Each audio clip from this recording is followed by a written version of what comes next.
to all of you. Today we will explore chapter 10 Environment and Pollution. इस chapter पे हमें environment के बारे में बताया गया है कि इन्वायरमेंट किन से मिलके बनी है और पॉल्यूशंस के बारे में.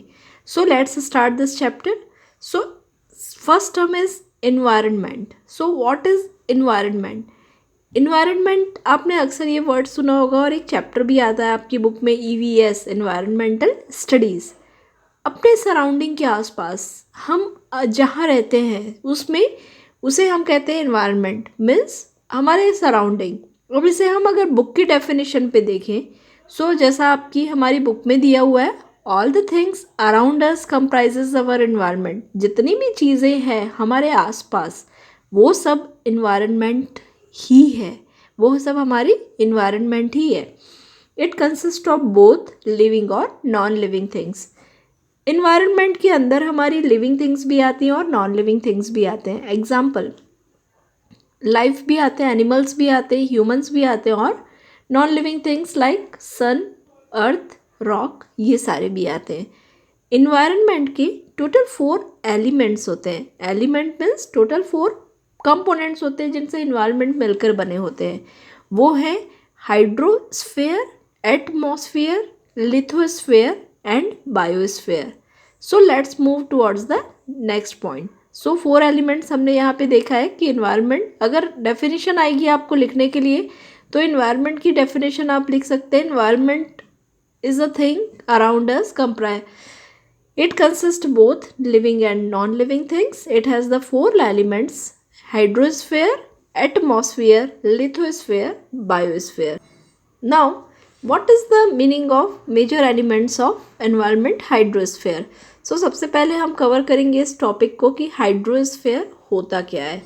हाइड्रोस्फीयर सबसे पहले जो रूट वर्ड से मिलकर बना हुआ है हाइड्रो मतलब होता है, आपने सुना होगा ये word, hydel plant, hydel things, hydel plants. So hydel का मतलब होता है वाटर. सो जैसा कि हमें पता है कि हाइड्रोस्फीयर जो अर्थ का पार्ट है जो वाटर से कवर है उसे हम कहते हैं hydrosphere. Hydrosphere is a part of earth surface which is covered with water.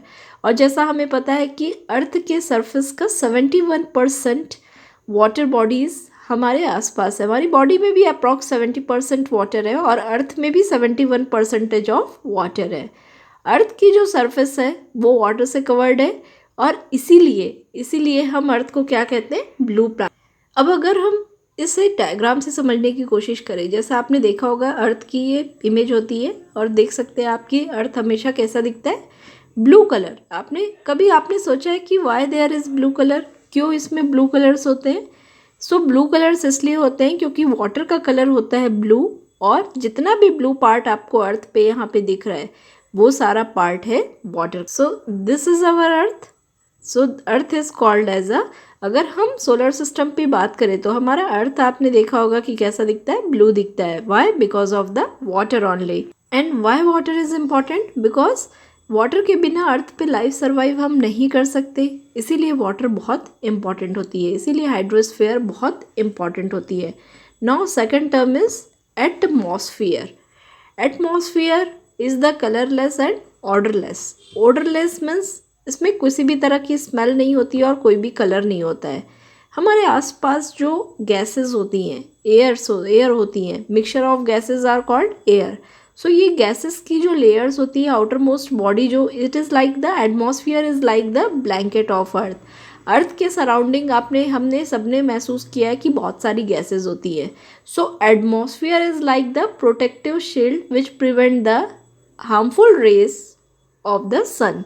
तो जो सन की हार्मफुल रेज होती है, UV रेज होती है, उन्हें अर्थ में पहुंचाने, उनके बीच में जो लेयर होती है उसे हम कहते हैं एटमॉस्फियर.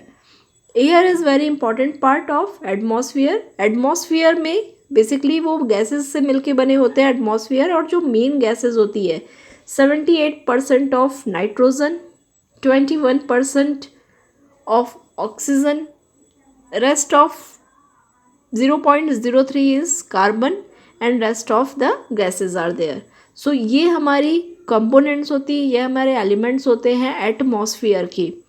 अगर हम वीडियो से अंडरस्टैंड करने की बात करें तो आप देख सकते हैं कि ट्रोपोस्फेयर, हमारी जो अर्थ है उस पर troposphere, stratosphere, then after mesosphere and the last and outer most part is the thermosphere. लेकिन अभी आपको एटमॉस्फेयर पे जो बुक में दिया हुआ है, ये हमने एक्स्ट्रा नॉलेज पे आपको दिए हुआ है कि एक्सोस्फेयर जो सबसे आउटर मोस्ट पार्ट होती है। लेकिन आपको अभी ये समझना है कि इस तरह से, जैसा आप देख सकते हैं कि ये जो एयर है जो हमारे अर्थ के सराउंडिंग है, उस लेयर को हम कहते हैं एटमॉस्फेयर। जैसा आप देख सकते हैं, this is our earth and this is the sun. अब अर्थ और सन के बीच ये जो आप इमेजिनरी लाइन देख रही हैं, ऐसी कोई लाइन नहीं दिखती है, लेकिन हम इसे एक्सपीरियंस कर सकते हैं because it is of gases. So ये बीच की जो इमेजिनरी लाइन होती है, जो ब्लैंकेट जैसा जो कवर होता है, it is called the atmosphere. The next one is lithosphere. What is lithosphere? Lithosphere the outer most solid surface of the अर्थ। हमने ऑलरेडी देखा था, जब हमने सॉइल के फॉर्मेशंस को देखा था, तो हमने देखा कि अर्थ पे, सॉइल पे जो आउटर मोस्ट पार्ट होता है उसे हम कहते हैं लिथोस्फेयर्स, जो बनी होती है रॉक और सॉइल से।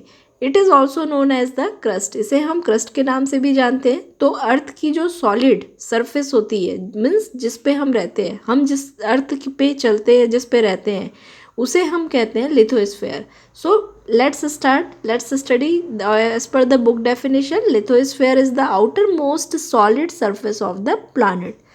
अर्थ की जो सबसे बाहर की सॉलिड सरफेस होती है उसे हम कहते हैं लिथोस्फेयर। ये मिलकर बनी होती है रॉक से एंड सॉइल से। इसे क्रस्ट के नाम से या मेंटल और कोर के नाम से भी जाना जाता है। जितने भी कॉन्टिनेंट्स हैं, आइसलैंड्स हैं, सी बेड्स हैं, ओशियंस हैं, ये सारी चीज़ें लिथोस्फेयर का ही पार्ट है। लिथोस्फेयर सब के कारण जो लैंड एनिमल्स हैं, प्लांट्स हैं, क्रॉप्स हैं, वो ग्रो कर पाते हैं और फार्मिंग, माइनिंग, इंडस्ट्रीज़ जैसी एक्टिविटीज़ हो पाती हैं। तो अर्थ पे हमने देखा था कि हाइड्रोस्फेयर 3 पार्ट्स हमने कवर कर लिया। हाइड्रोस्फेयर जो वाटर बॉडीज़ है उसे हम कहते हैं हाइड्रोस्फेयर। एटमॉस्फेयर जो गैसियस फॉर्म पे जो ब्लैंकेट है हमारे अर्थ के आसपास, उसे हम कहते हैं एटमॉस्फेयर। लिथोस्फेयर जो सॉलिड सरफेस है, जो ज़मीन है या तो जो अदर बॉडीज़ है, अदर जो कॉन्टिनेंट्स है, उसे हम कहते हैं lithosphere. Example, as we can see in the diagram, continent lithosphere found in the land continent. जो लैंड कॉन्टिनेंट्स हैं उसे हम बोलते हैं कॉन्टिनेंटल लिथोस्फेयर। और जो ओशियन लिथोस्फेयर्स है वो हमेशा हमें मिलते हैं ओशियंस के अंदर पे।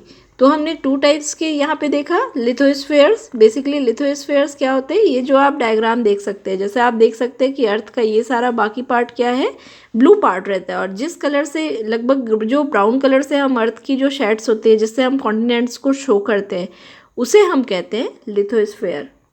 अगर हम डायग्राम से देखना चाहें तो इस तरह की लाइन आपने देखी होगी, और ये जो चेंजिंग लाइन है इसे हम पढ़ते ही हैं। So this is called only the lithosphere. ये जो येलो पार्ट आप देख रहे हैं, it is all are the continents and this is called lithosphere. So lithosphere is the outer most part, solid surface of the planet. Okay, then after इसमें कुछ questions आपसे पूछ सकते हैं लिथोस्फेयर्स पे, जो आपको याद करना है, वो ऑल्सो नोन करना है। Lithosphere is also known as crust and mantle और core of the earth. Okay, then after biosphere. अब नाउ हम जैसा कि देख सकते हैं कि हाइड्रोस्फेयर, लिथोस्फेयर और बायोस्फेयर, ये तीनों चीज़ें जहाँ मिलती है वहाँ लाइफ क्रिएट हो सकती है, वहाँ लाइफ पॉसिबल है।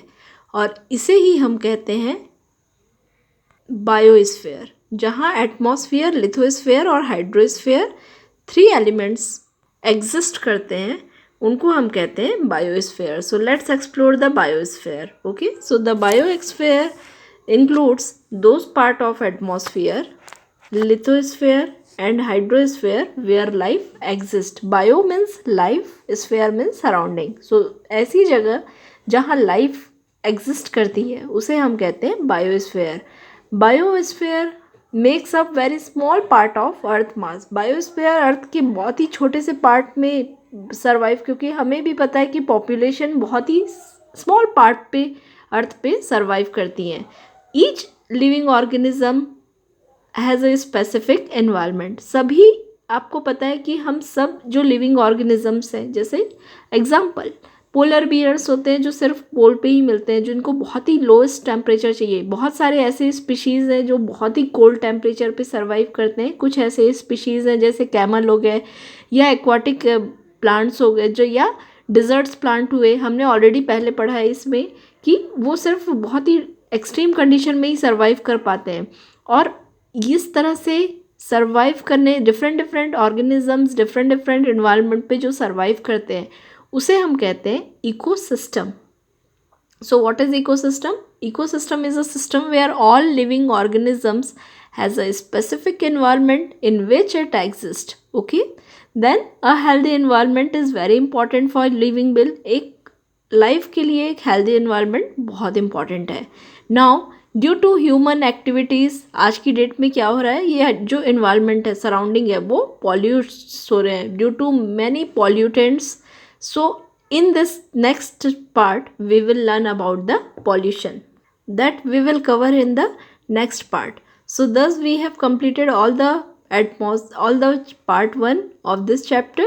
So part 1 consists, we have cover all the major element of the environments, that is hydrosphere, atmosphere, lithosphere and biosphere. If you have any query, please write us on comment and you can also mail us अगर आपको कोई specific chapter की explanation चाहिए, क्योंकि हमारे पास सारी books नहीं होती हैं। So please write us comment on championacademykorba@gmail.com and please subscribe our channel so that you will get all the useful videos in this channel. Thank you so much for watching. Thank you.